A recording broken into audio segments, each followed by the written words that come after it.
Gezegenin adı Aleyna. Olurum ara sıra hem gerçek hem rüya. Bilmezler içimde hazineler saklı. Diyorlar benim için farklı. Aslında hepsi de çok haklı, çok. Kendime göre akışım var. Olmadı hiç bakışımda. Tabi biraz da stresim var. Şansını seveyim elimde tüm aslar. Yok yok hiç geri. Bende o vites hep ileri. Sevdim mi biraz deli. Oluyorum olur o kadar.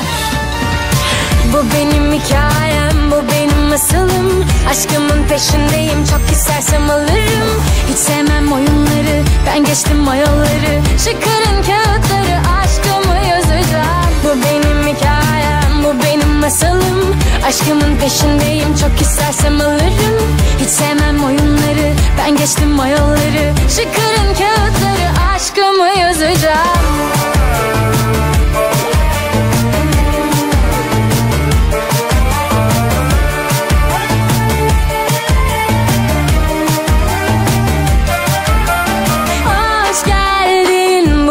Sihirli bir dünya.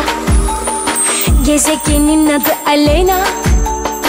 Olurum ara sıra hem gerçek hem rüya. Bilmezler içimde hazineler saklı. Diyorlar benim için farklı.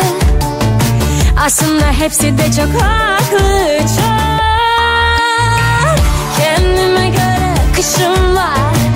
Olmadı hiç bakışımda.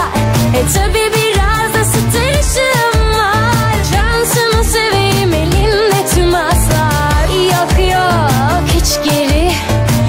Bende o vites hep ileri. Sevdim mi biraz deli.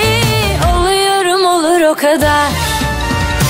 Bu benim hikayem, bu benim masalım. Aşkımın peşindeyim, çok istersem alırım. Hiç sevmem oyunları, ben geçtim o yolları. Çıkarın kağıtları, aşkımı yazacağım. Bu benim hikayem, bu benim masalım. Aşkımın peşindeyim, çok istersem alırım. Hiç sevmem oyunları, ben geçtim o yolları. Çıkarın kağıtları, aşkımı yazacağım. Bu benim hikayem, bu benim masalım. Aşkımın peşindeyim, çok istersem alırım. Hiç sevmem oyunları, ben geçtim o yolları. Çıkarın kağıtları, aşkımı yazacağım. Bu benim hikayem, bu benim masalım. Aşkımın peşindeyim, çok istersem alırım. Hiç sevmem oyunları, ben geçtim o yolları. Çıkarın kağıtları, aşkımı yazacağım.